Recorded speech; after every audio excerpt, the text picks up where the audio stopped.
You're listening to How India's Economy Works, hosted by journalist and author Pooja Mehra.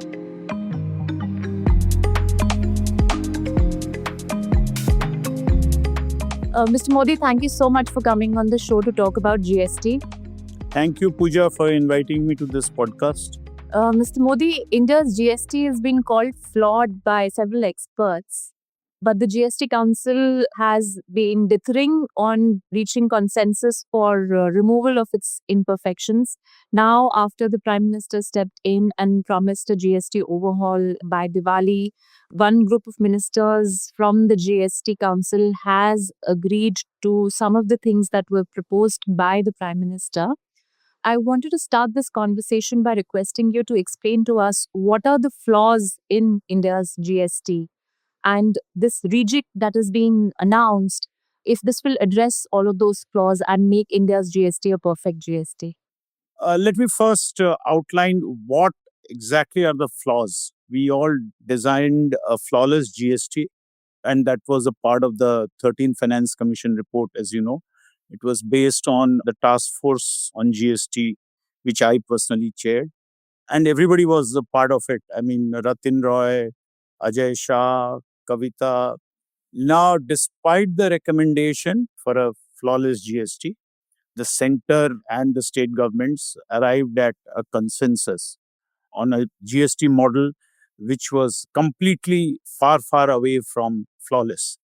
Now, what were the points of differences from what we conceptualized and what was finally implemented? Because what was implemented was basically an amalgam of compromises. Every state wanted to have something to be protected, and therefore everybody accepted that. What are the key point of differences? First is the rate structure.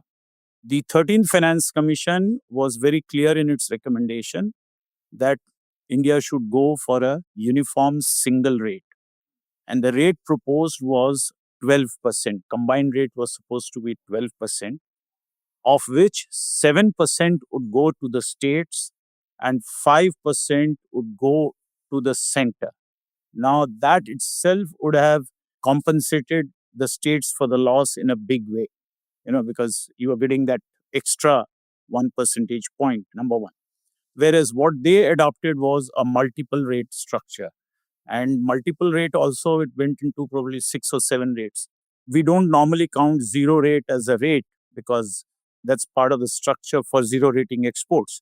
But if you count all other rates, then what you have today is 0.25% for rough diamond, 3% for jewelry, gold bullion, etc., etc. Then you have a 5% rate for some special goods and services. Then you have the 12%. Then you have the 18%, which is the standard rate. Then you have 28%. Then you have 28% plus cesses, etc., which can go into a very high rate. Second was we envisaged very few exemptions. Basically, primary food products, that is more at the agricultural, at the farm gate, and education and health. Beyond that, at that stage, we didn't recommend anything else. So when you reduce the exemptions, you don't have cascading, etc. Because when there is an exemption under VAT, you don't get input tax credit. Now, when you don't get input tax credit, if some of those goods are used as inputs in other commodities, then there's a chance of high cascading there. So we didn't recommend any significant exemption. When you say cascading, you mean it gets taxed? Tax on tax at each level, and that distorts production also. So the whole idea in our design of the GST was production should not be distorted. Neither should consumption, of course, but bigger emphasis was production should not be distorted in any form. Choice of inputs, etc., should not be distorted. Okay. Now, the other third point, which was very fundamental to the efficiency of the GST, was immediate input tax credit for capital goods. Now, that is something which is unfortunately very underplayed. In India, we don't realize the implications. Now, what has happened is in practice, there are a lot of restrictions on the utilization of input tax credit for capital goods today.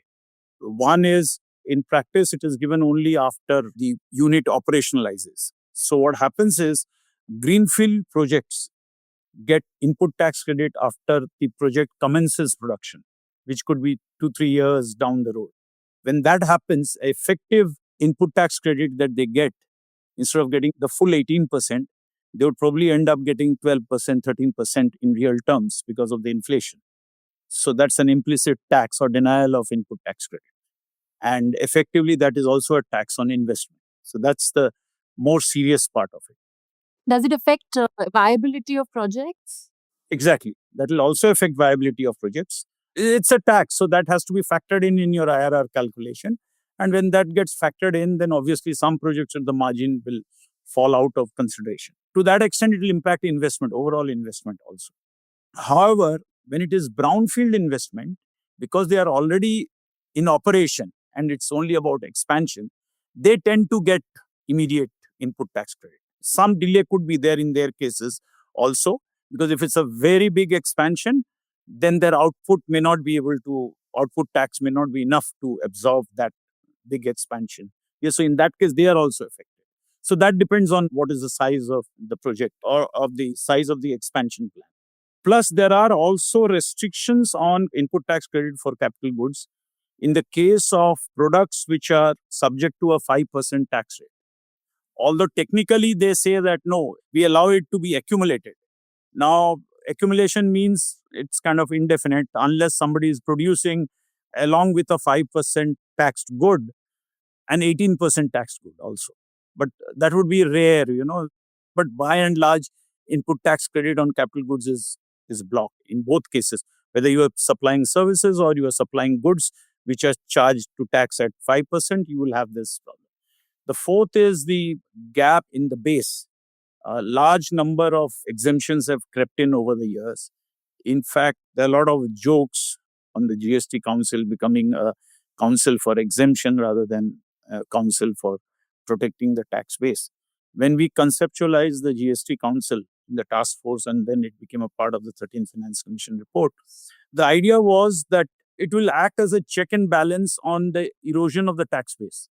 But unfortunately, what is happening is, as you see, every time more and more products are being exempted or products are being pushed from the standard rate to the reduced rate, there is some kind of a relief which is always being talked about.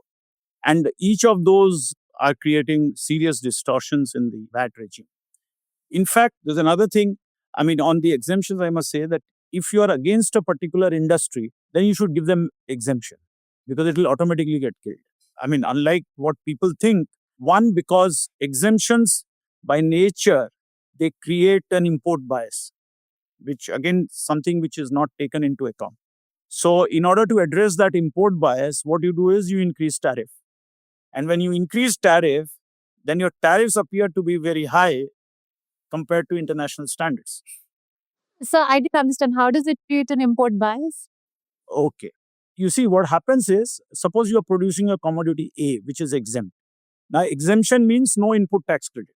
So, your inputs which you have used have borne some taxes. Let's say 70% are input and 30% is value addition in that commodity. So, you would have suffered a 14.4% tax. Now, because there is no output tax, it is exempt. So, you can't take credit. It automatically becomes a part of your cost. Okay? Now, the same product, when it is imported, let's say Canada or UK, because US doesn't have that, then that product, because it is an export, it is zero rated. It does not carry any tax incidence. All input tax on those products are also refunded. And that is WTO compatible, right?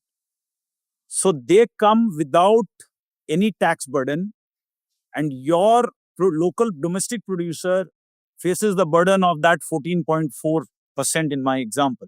It could be 10%, it could be 16%, it could be 10%, 5%. We don't know, depending upon what is the proportion of input that goes into its making. But regardless of that, there will be a difference between the tax borne by the exporter from UK and the tax borne by the domestic producer. That itself creates an import bias. So typically, as a consumer, if you have to buy a product from UK, if you have a choice of buying from UK or from India, assuming that that good is exempt in India, then you would tend to buy it from UK because the prices are lower. This is one impact which is often missed out when you have these exemptions.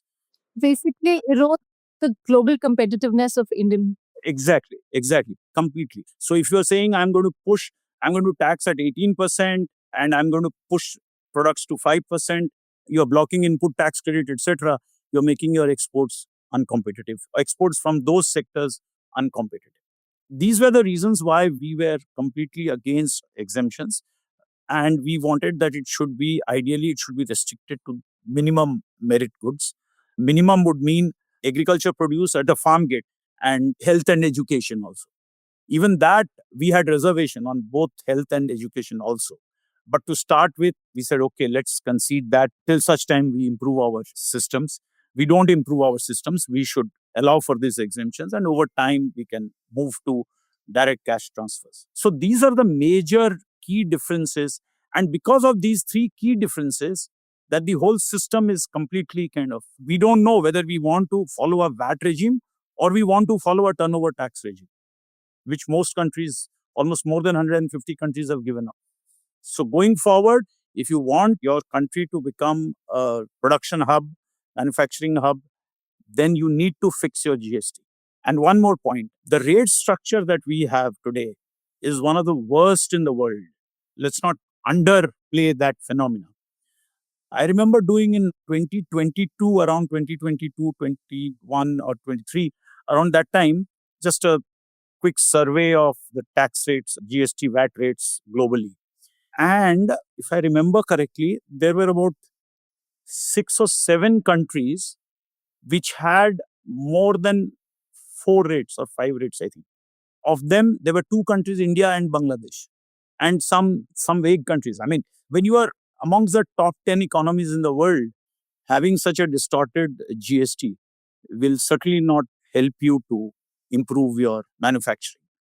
Ms. Modi, the politicians, because GST Council is primarily politicians, they've been saying all along that we have to keep in mind things such as, Prime Minister Modi gave this very famous statement where he said that I cannot have the same rate GST on Hawaii chappals and airplanes. So there is a political logic that they apply to something which is very technical and deeply rooted in economics and fiscal sensibilities. How would you persuade the GST Council and the finance ministers from all the states on the GST Council? Because if there is a single rate GST, then, the political economy implication of it is that the finance minister really has hardly anything left on their portfolio, because nobody will come to them and lobby for an exemption. Nobody will come and lobby with them for a change in the GST rate. Income tax, in any case, the state finance ministers do not have. That is handled by the central government. So that and the logic of what you say to the voter that I can give you an exemption before Gujarat Assembly election, some Gujarat products were given exemption a few years ago. So that political logic, how will you sort of respond to that? Okay, I'll break this question into 2 parts. One is Prime Minister Modi's concern is legitimate. Basically meaning I cannot treat the poor and vulnerable in the same way as the rich. And that's legitimate. And that's legitimate for all politicians. And not only politicians, even for economists, even for common man. I mean, people like you and me also, it's legitimate that obviously we don't want to treat the poor and vulnerable in the same way as we treat the rich or the middle class. And so that's one part of it. Then the second part of it is about crony capitalism. When you talk of rates being, that I want to give some concession because somebody has approached me, or at the election time I want to announce something. That election part I will address, and also the crony capitalism. Now let's first come to the rich versus the poor, right? Typically, GST or a VAT or a GST kind of a tax should not be used for redistribution purposes or dealing with inequality. In fact, the modern thinking is very clear. We should have a whole public finance approach. So which means first you start with having a whole tax system approach. And then if there is beyond that, if you need something, you have a whole public finance approach. Now, what do I mean by that? GST is meant for collecting revenues. there will be regressivity. If you have a single rate, you can say that there will be some regressivity. Now, how do you address that? The best way to address that is not by giving exemption, but by giving direct cash transfers. And countries are already doing it. Mr. Prime Minister Modi will be absolutely justified tomorrow if he said that if he can identify the Hawaii Chappal users and say, these people, I will directly transfer 50 rupees every month to their bank account. And in fact, he has already spent a lot of capital on that, in the sense that we have already created the infrastructure. We are effectively transferring, and we have identified the poor also. The fact that you are able to provide food, in fact, grains in really, not even money, 80 crore people, which is almost 60% of your population, every month, that means you have the capacity, and a huge capacity, something which is not created anywhere in the world. So you use the same mechanism to transfer that. And why do we say that? Why do we constantly say that? Now, let me give you an example. Suppose, let's start with food, which is the most critical item. Now, food, if you see the household consumption survey data, expenditure data, you will find that at the bottom, the consumption may be, say, 5 kilo rice per month or 10 kilo rice a month. Now, as a proportion of income, that may be very high, that expenditure. But the rich at the top is actually consuming 100 kilo rice, because he has parties, he has lots of people, so he's consuming 100 kilo rice. Now, when you exempt, you are actually giving, suppose your tax incidence is 2 rupees per kilo. So the 10 kilo fellow gets only 20 rupees, whereas this fellow gets 2,000 rupees, because he's consuming 100 kilos. The whole idea is, how does Mr. Modi prevent the rich from getting the benefit of that exemption of Hawaii Chappal? Because his intention is not to give it to Arvind Modi and Pooja Mehra. His intention is to give it to my driver or to my help at home. But unintendedly, the benefit is also availed by Pooja and me. And maybe I am buying 2 Hawaii Chappals a year. Those people are buying only 1. So effectively, more benefit is being given to me than to those poor. And we always say that, like in life, all sins are committed in the name of religion. In public policy, all sins are committed in the name of poor. So here you design an exemption to help the poor, but it is the rich who are taking away the benefits. So if you withdraw this exemption and you directly transfer cash to the poor, you will be much better off, and you will be able to target better than through the tax exemption. And this is where the world is moving gradually. It's not something new. And there are technologies which can do that. And India has already established the direct cash transfer mechanism. We are transferring cash every second day on some issue or the other, right? It's not something which India cannot adopt. If it was difficult, then yes, you have to continue. You may have to continue for some more years. But it's not difficult. This is something doable within 6 months, next 6 months. And that's where the problem is coming, because that fixation is there. Therefore, I'm talking of a reduced rate. Now, it starts with Hawaii Chappal, it starts with food, and then gradually then you expand merit good. No, this is also a merit good, that is also a merit good.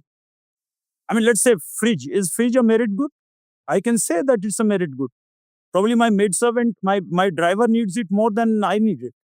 Yeah, with climate change soon, air cooling will become a necessity. There's going to have to be some way of dealing with these kind of questions. Yeah. So what happens? Should you exempt the white good also?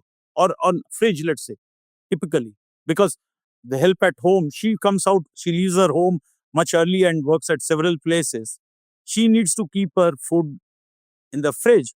Whereas my wife probably doesn't need, because it's always on a real-time basis. Somebody's coming, cooking, eating, and the next meal also somebody's helping her out, and that's fine. If I didn't have a fridge, nothing will happen. Heavens will not fall. But if she doesn't have, yes, heavens can fall for her. There can be a crisis at home for her. So should you exempt it? That's why don't use GST as a tax for redistribution. I mean, somebody, the advisors to the Prime Minister should, discuss this with him and, give this advice that this is where the world is moving. Yes, when we didn't have technology, that was a time when in the 60s, 70s, when this VAT was introduced, they did introduce these exemptions. But over time, the countries are moving away from it. And that is exactly what we should be doing in GST 2. I mean, I can understand GST 1, whatever happened has happened. But GST 2, if this continues, it's going to be sad for India. Lost opportunity. Yes, it's a case of lost opportunity. And what about lobbying? A lot of industries lobby for That's exactly what, when the GST Council was conceptualized, the whole idea was to prevent that lobbying. One of the purposes was that if you place decision making in the hands of a collective body, this whole lobbying can be eliminated, because no single person can guarantee that he will be able to push it, or he can assure you that this will be done. That will depend on the collective wisdom. Now, what has happened is, unfortunately, right from day one, in our pursuit for consensus, the council has ended up approving a lot of these individual cases and things like that. The other problem is that, let us say, an exemption is necessary for a particular state. Let's say it may not be necessary in every state. So when you do exemption under the GST, then it becomes an exemption for all states. That's another problem. Whereas if you do a direct cash transfer, then an exemption which is necessary in Maharashtra government can transfer the cash to the beneficiary, depending upon what it thinks appropriate. But Punjab is not bound by that. Punjab can follow another set. West Bengal can do a third set. You don't have to be bound by that. So that is the benefit of, moving away from a GST-based exemption method to reach out to the poor, to the direct cash transfer benefit. And for doing this, a lot of revenue will be required. When we were shifting to a GST, it was said that it will jumpstart economic growth and investments and jobs creation. Also, that tax revenues will improve. Given that it is a flawed GST at the moment, how has GST performed on these expectations? Will that make a case for what you're describing as GST 2? If it has not done well on those expectations, then that could be one reason why consensus towards GST 2 as how you are describing it, or as how it was originally conceived by this task force on GST, if that could go through. Okay. The first point you made was a lot of revenues would be required to do this direct cash transfers. Now, when you eliminate exemptions, you will get revenue. Let's say you eliminate all exemptions, just as a hypothetical. You should be able to mop up 2.5% of GDP in revenues, around that number. Now, under GST, your revenues would go up, say, by 2% of GDP. But when you do direct cash transfers, you will only probably use only 1% or 0.8%. So the net gain to the treasury would be 1.2%. Even after addressing needs of the poor and the vulnerable. That is the power of that change. It is not revenue neutral, it is revenue enhancing. That's a positive of that shift from exemption to a direct cash transfer. Now, coming to your question, how has GST performed? And then if it has performed well, then yes, surely we should continue. And if it hasn't, then there is a case for change. Okay, let's take each of those. First, on revenue, let me start, because one of the reasons was that we were hoping that revenues would be much higher than what the taxes which were subsumed in the GST were yielding at the time of that change, right, in 2017. Now, before I came for this podcast, I was kind of looking at the revenue numbers. I mean, broadly, the numbers that I quote are broad numbers, so nobody should take it as the absolute. You see, the pre-GST revenues were about 6% of GDP, the collection. In other words, if those taxes had continued, we could expect to collect about 6% of GDP. Now, 2017 was a truncated year, but even if you adjust for that one quarter, which was in the old regime, you got about only 5.1, 5.2. So clearly the first year you did not achieve your targets. Then it rose a little and it came down during the COVID period. And after that, it has been going up. And this I'm talking of revenues without cess. Please remember, I'm talking of without cess for the moment. We'll come to cess separately. So without cess, all the years, the revenues have performed below the level of 6%. So clearly there has been a loss of revenue. And this loss on even today, the last year, if you take as the benchmark, 24-25, we have about 5.45 or something like that. It's close to 5.5. Now, cess has been consistently about 0.5% of GDP. About 0.5%, 0.45, 0.4, so around that. Now, when you add up, assuming that you want to treat cess also as part of GST, that this is a part of the GST initiative, let's say. Even then, even as late as the last year, which is 24-25, we're still marginally below that 6%. We are only 5.9, whereas we should have been over 6% or at least 6%. So that is the story on the revenue performance. Why are we every month doing GST filing, records, registration, if we are not getting the revenue? Taxpayer has gone through a lot. That is a part of the process. But tax collection wise, let's be very honest, we have not achieved what we set out to achieve. And that's the reason why even states are feeling the pinch. Overall revenues have not gone up at the national level. And when it comes to state-wise distribution across states, then that has been a greater hit. Obviously, because this was a consumption-based, producing states were expected to be affected in some way. So what we had done in 2009, 13th Finance Commission was to recommend a split not equal between the center and state. Like what they have done is say 18% is split up equally at 9 and 9. We did recognize in our report, if you see, that some states, the revenue shortfall will be transitory. For some, it will be structural. So the ones which are transitory, transitional losses, they will probably, we expected them to overcome in 4-5 years. Nobody expected COVID to come in between, but if COVID was not there, they should be expected to make up within 4-5 years. Some others, where it is structural, then obviously something has to be done by the Finance Commission or the central government sitting on its own, sitting together with them and finding a permanent solution. Because having a cess is not really a permanent solution. Or a compensation formula on a year-to-year basis indefinitely is not a solution. So what we had done was, we had said that if we, instead of having a split between center and state at 6 and 6, we said 7 for the states and 5 for the center. So that would have given a lot of cushion. So maybe after that, maybe 1 or 2 states would have remained, and for which we could have found a solution to the problem. But unfortunately, that didn't happen. And we opted for a cess kind of a mechanism. And the Finance Commission had also set apart 50,000 crores. Dr. Kelkar was very keen that we should set apart, because if we didn't set it apart, the government may not be able to find resources. So the 13th Finance Commission was very clear that they had set apart 50,000. And very interestingly, when we went to give the report, when Dr. Kelkar and myself, we had gone to give the report to Mr. Ahluwalia as Deputy Chairman, Planning Commission. We just gone to see him and brief him on GST, because Dr. Kelkar was retiring from the government and going back. So at that time, the Deputy Chairman said that if they adopt what you have recommended, I'll be willing to increase that 50,000 to 100,000. The point is that everybody in the government was willing to kind of step up for a flawless GST.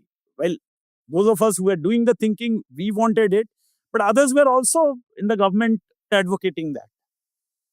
I suppose that is the difference between a government in which there were many voices that were trained economists, whereas right now we don't see presence in policy making of any economic inputs.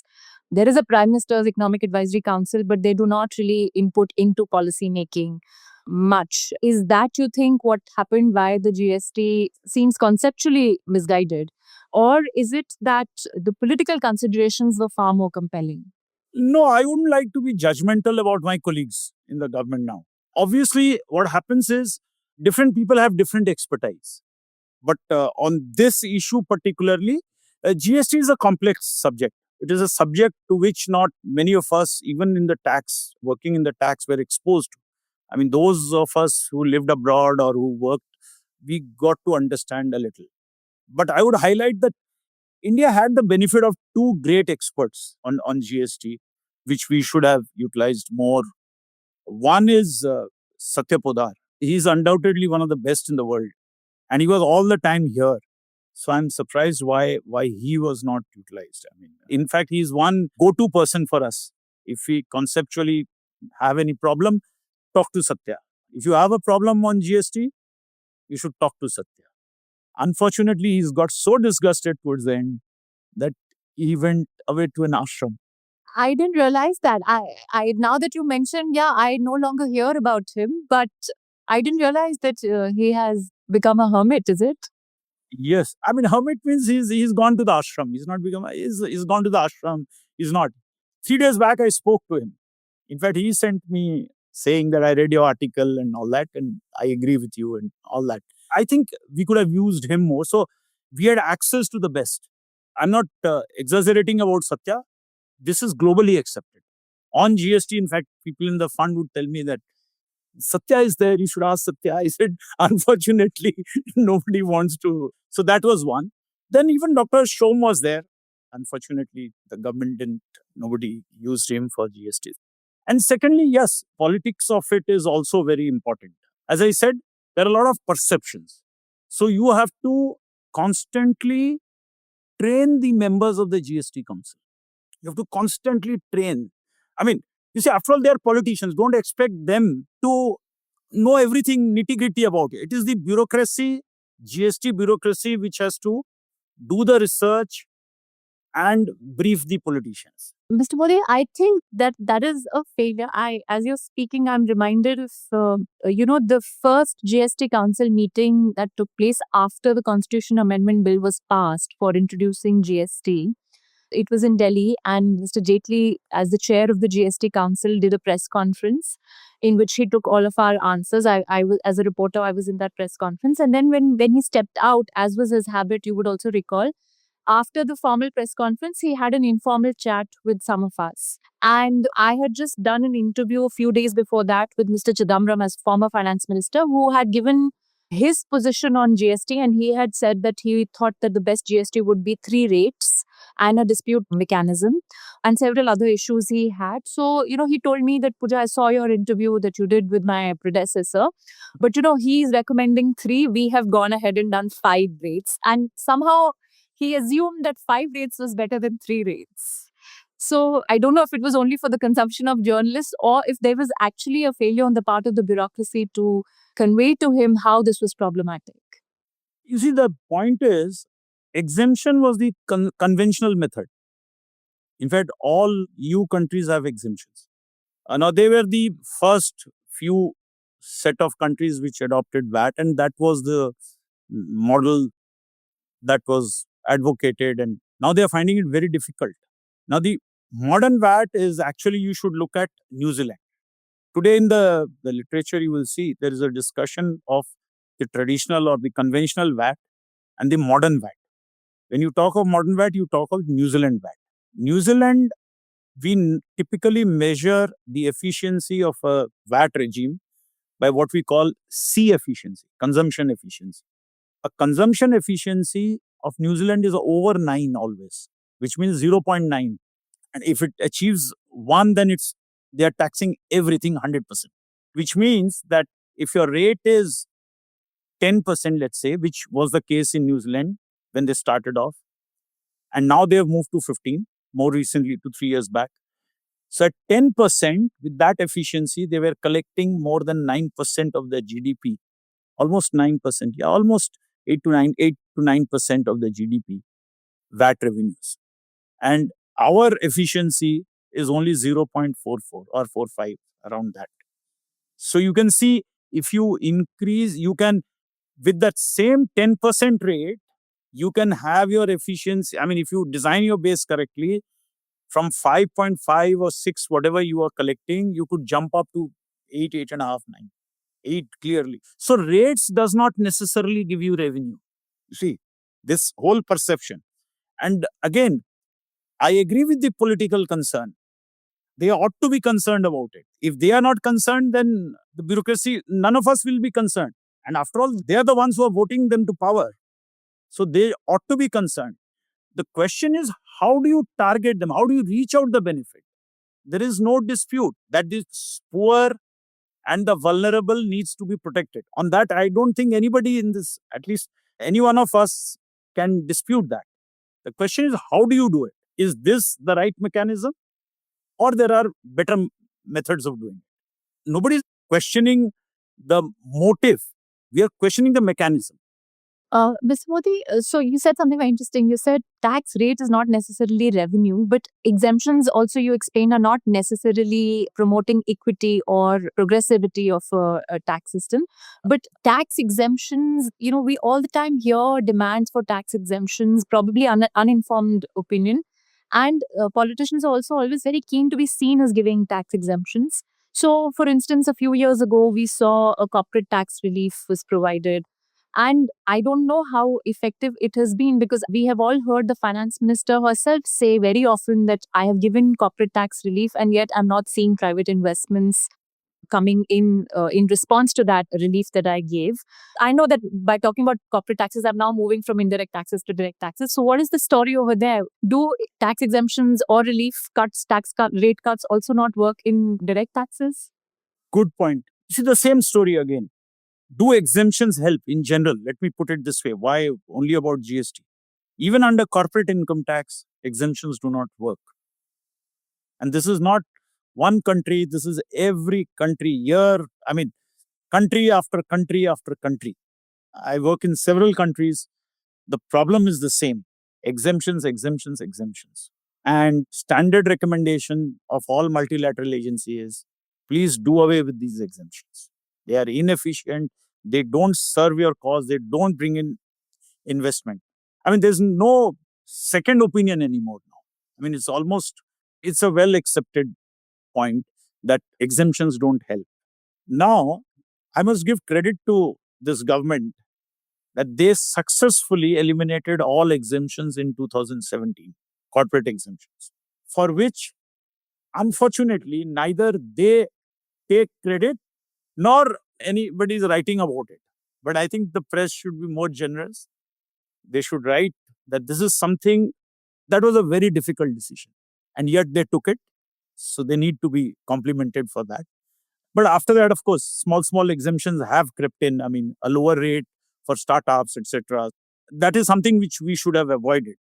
Despite that, you said investments have not picked up. The finance minister is rightly worried that investments have not picked up. We are doing a study on that. We are still in that process. And maybe in the middle of September or end of September, you will see us releasing those findings at some point. And I'll just give you the gist that while the tax rates have come down, we studied for 60 years, while the tax rates have come down, the depreciation rates and investment allowance, etc., they have also steadily come down. So as a result of that, the marginal effective tax rate, which is important for taking an investment decision, that has increased over time because of inflation. It hasn't decreased. And hopefully, we will have the opportunity to present it to the FM and show that this is what has happened, that therefore it is not picking up.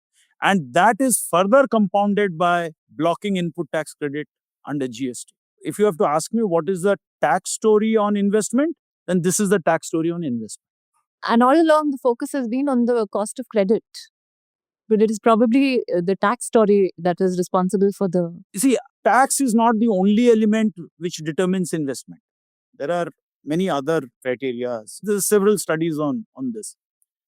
But all other things being equal, tax becomes an important element.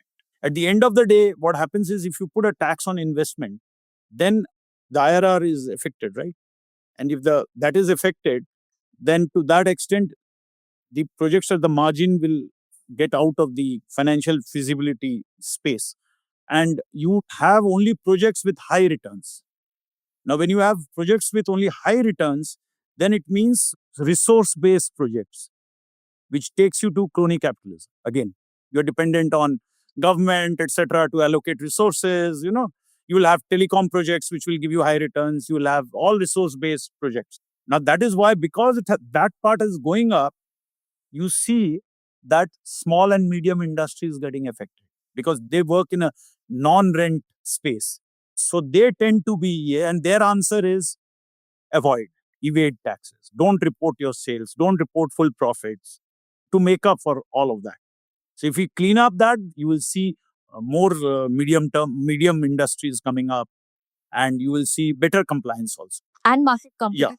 because they already work in a competitive environment. Yeah. So this is the story on the CIT. But exemptions are bad.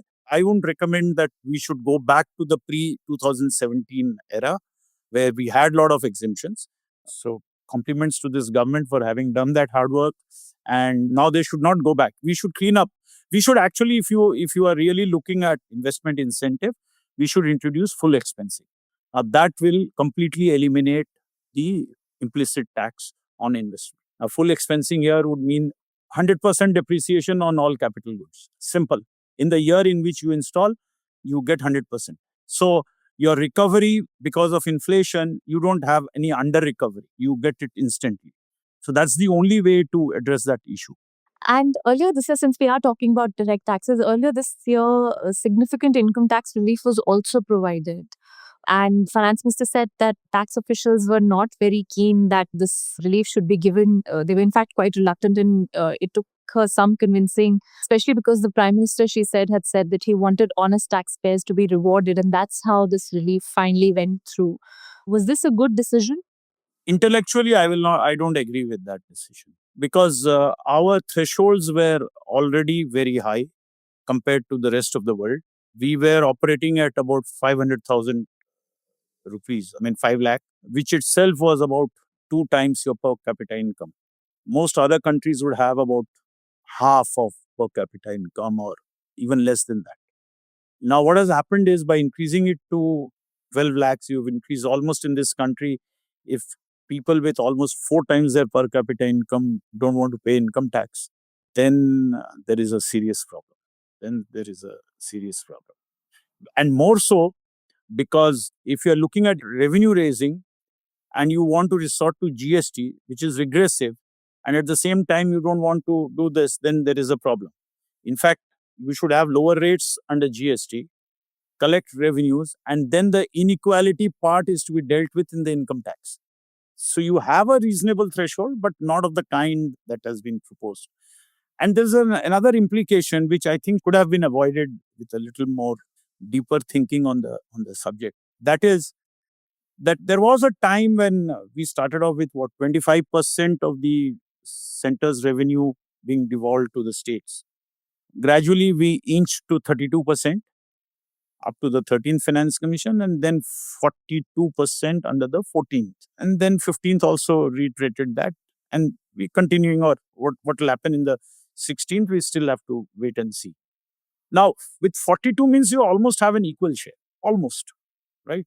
Actually, so the effective share, if I remember correctly, somewhere close to 30% because the center also has cesses which they don't share. That's a separate issue. But at the margin, you are still sharing 42%. Every additional tax which you collect, you share 42% with the states. So if you lose PIT, this is not cess. If you lose PIT, states lose 42. Now, states lose a regular source of income. And to compensate that, the finance minister has allowed them extra 0.5% borrowing, which means I lose revenue and I pile up more debt. So that is a little awkward for most states. So I wish that had not been, and if they can reverse it going forward, that would be ideal. And you see at 12, again, the way they have structured it, that if you cross 12, it's about 1275, or they've given some relief, but essentially meaning that you start off from 5.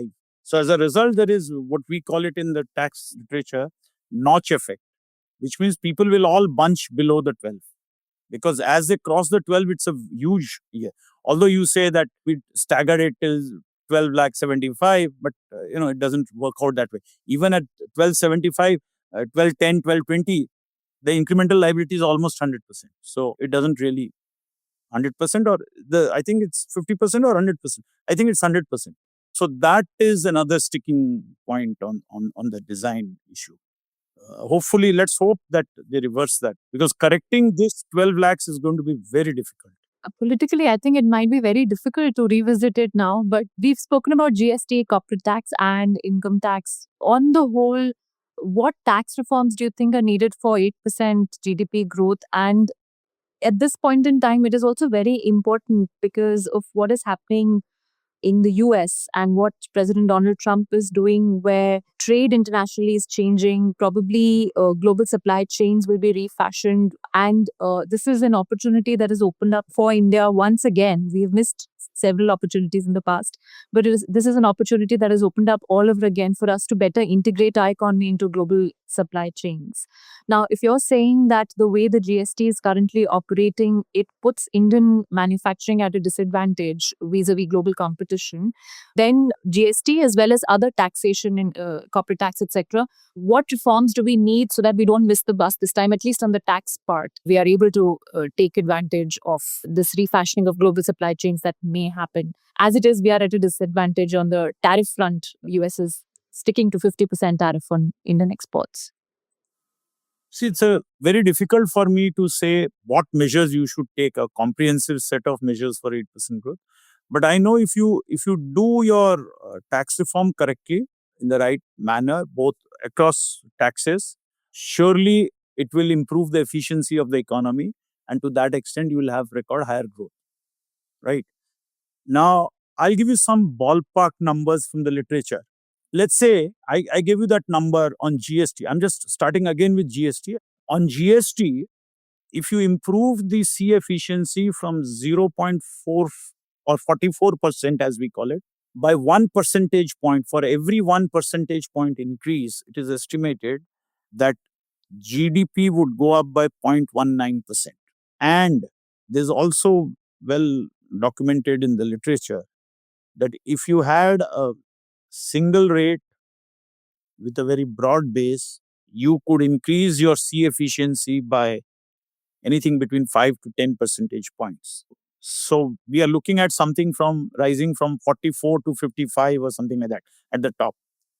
OECD countries on an average achieve about 0.6. So you have the potential of going there. New Zealand, if you compare, I said 0.9. I mean, 0.9 or 90, over 90% consistently. Now, if suppose you went from 0.44% to 55%, based on empirical estimates, your GDP can go up by 2 percentage points. I mean, I'm just giving you a ballpark. Of course, many other factors will impact, but I'm just giving you how far you can go. If you are at 6.5% or 7%, then clearly that 1% can be achieved if you improve your tax system, as far as estimates in the literature is concerned.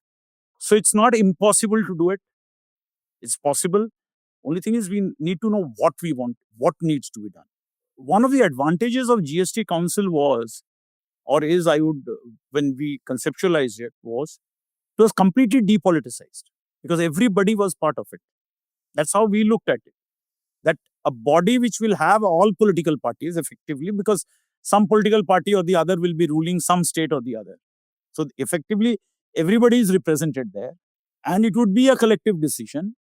So in a sense, nobody can blame the other party because you have all collectively done it. And nobody can run away with the credit because you've all endorsed the right decision and the wrong decisions. But unfortunately, what has happened is we've seen that it has worked more in terms of doing the wrong things rather than the right things. So somewhere, I think what is important is the intellectual input that goes into the briefing of the ministers must be sharpened and improved, because only then they can take a better decision. I mean, there's no point in ours blaming the ministers sitting there because they are not technical people, right? If somebody goes and tells the Prime Minister that, sir, your point is well taken, poor must be protected, but this is another way of doing it, I'm sure he will sit down and say, yes, let's think about it. That is what I hear. I hear from bureaucrats that it's not like he's closed to inputs. It's just that people often don't speak their mind. Yeah, so that's it. And the other problem in the bureaucracy is we always try to second guess the political master. Oh, sir, अरे यार ये politically acceptable नहीं होगा. But why are you second guessing? Let the minister decide whether it is acceptable to him or not. And they will surprise you. I worked in tax policy from 87 onwards when I first got posted there.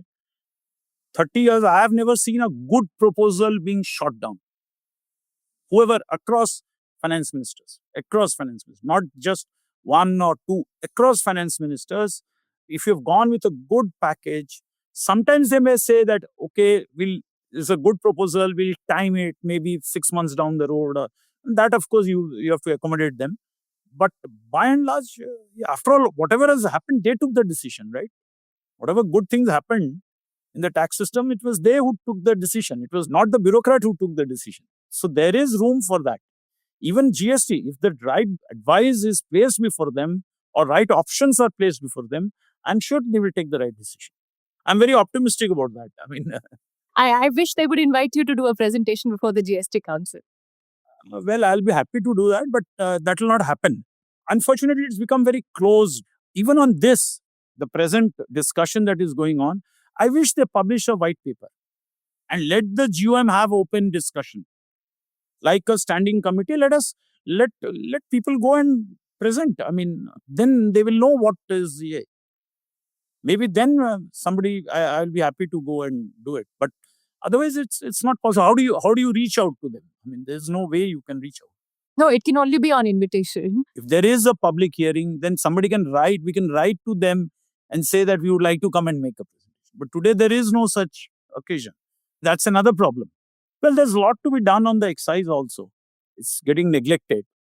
And I'm surprised that we are talking of sin goods in GST. Sin goods taxation is part of excise. Why are we cluttering up the GST with sin good and high rates? You want to do that, go ahead and do it in excise. You can double your rates on excise in petroleum, I don't care. But take it out of GST. GST is not meant for that. And even compensation, you do a separate tax and give the compensation. After all, what do you need for compensation? Revenues. If you do it as part of excise also, you will get your revenues. You make compensation cess a part of excise. Why are the states not willing to levy compensation cess on alcohol? Why only on one or two products? Let's ask that question. The whole idea is that we should impose a tax on the tax base, right? Now, part of the base is with you. Part of the base is with the center. Petroleum is with the center. Most states, almost all states, are under-taxing alcohol. So why are they not doing their own bit rather than depending only on the center? I mean, this is not to defend the center, but that base is with them. That base is not with the center. That base is not being shared. Similarly, the petroleum excise. Petroleum excise is below the level it ought to be based on the cost of negative externalities. So I think much more needs to be done there. Declutter the GST, move that part to your excise and just have a single rate. And if you moderate the rate from single rate from 18% to 12, 11, 13 or 14, that will really give a boost to the consumption, to production, rather than having this multiple structure. For example, gold. This is another point which should be flagged. GST on gold, jewelry, is highly under taxed. World over, the principle is very simple. Bullion is treated as an investment. Jewelry is treated as a consumption. The consumption is taxed at the standard rate of VAT or GST. If it is 12%, 12%. If it is 20%, 20%. 17%, 17%. And bullion is exempted because it is an investment. We don't want to tax investment or savings, as you call it, whatever. But what are we doing? We are even exempting the consumption. But sir, I know the politicians' logic, and this runs across party lines. What they say is that in India, even the poor consume gold jewelry because it is given to women at the time of marriage, and it is the only asset that women own, especially in the vulnerable or the low income bracket. And therefore, to suddenly put such a high rate GST tax, will be politically absolutely suicidal. You may recall that in the 2024 Lok Sabha election campaign, there was this whole conversation that was going on about what happens to women's jewelry. It was said that, the Congress party's manifesto is saying that they will go for women's jewelry, which was not there in the manifesto, but that is what was said. And on the other hand, the Congress party's campaigners, such as Ms. Priyanka Gandhi, they were saying in villages, they were saying to women that inflation has gone up a lot. The price of, if you have a wedding in the family, buying jewelry has become impossible. Of course, globally, gold prices are going up, but that tells you what she was saying, tells you what it would be, what it would do to the political narrative if a GST was to be put on gold jewelry. Okay. Let me respond to that. First part, that's the only asset that the woman owns, right? That's exactly what we are exempting. We are saying don't make jewelry. It's a bad idea. You're losing money on jewelry. So that did not happen. Women get jewelry at the time of weddings. That is the message all over the world. Women are always very possessive about their jewelry. This is not just the cultural sensitivity is not unique to India. It is all over you go to any part of the world, the women think the same way that we should have jewelry. There is a big jewelry market. When you tax, you are only discouraging them. And if you levy 25-30%, yes, I can understand. But if your general rate is going to come down to 10-12%, then, and even today you are levying that amount of tax, but you're levying it as custom duty. And you're levying 3% on that. So domestic trade is completely at a low rate of 3%. And you are encouraging the woman, and they are not actually ending up saving, because when they buy that, let us say it is 1 lakh, when they go to sell that, they get only 90,000. So you have to educate them. It is the responsibility of the government to educate them. That look, you own gold. We are not saying that you should not own gold. We are only making a point that keep it in bullion. You will get your increased value whenever you want to encash it. And that will be zero tax. Not even custom. I'm not even suggesting you want to levy some small custom duty, you can levy, but it's not required. But if you consume, which means you don't care about your value, it's the alloy part also. People don't see that. Your jeweler tells you that 5% alloy I have, but when you go to resell, then you find that it is 15% or 20%. And in the village level, it's much more. Actually, it's a unfair treatment. By not educating, you are actually killing the poor. You're even taking away part of their savings. They are holding that as part of their savings. And at times they wear it also. But when they actually go to encash it, they get less than what they had invested. You forget the making charge. Even the gold component, they are surprised that it contains less gold than what they were told earlier. And there is no check. Everybody doesn't buy from Tanishq, right? They are all buying from informal goldsmiths. There is no guarantee, there is no buyback, nothing. And we are losing revenue. And what is the extent of revenue? Only on the domestic trade, you are losing about 1 lakh crore. You know that? You can use that to reduce your general rate. And that same poor will have greater savings to buy gold again. If she wants to. Today she's paying 18% on that, nothing on gold. Gold she buys once in 2 years or something. Whereas all other times throughout her life, she's paying tax at 18%. Makes sense. So where are we?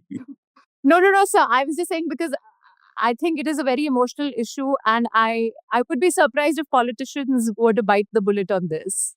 No, that is why GST Council is the best place. Because everybody is in it. It is not that X party will run away with it or will take a year. So you can say that if they disagree, you say that they didn't vote for it. They also voted for the levy. But you will do a great service to the poor if you actually reform this taxation and educated the poor that hold bullion, don't buy jewelry. Buy some minimal, whatever you want to. And these days, you know it. People have moved to artificial jewelry. So when that is coming up, why do you want people to hold gold jewelry? Let them hold bullion. They'll be better off. Thank you, sir. It's been a long conversation that has run for more than an hour. Yeah. Thank you. Thanks.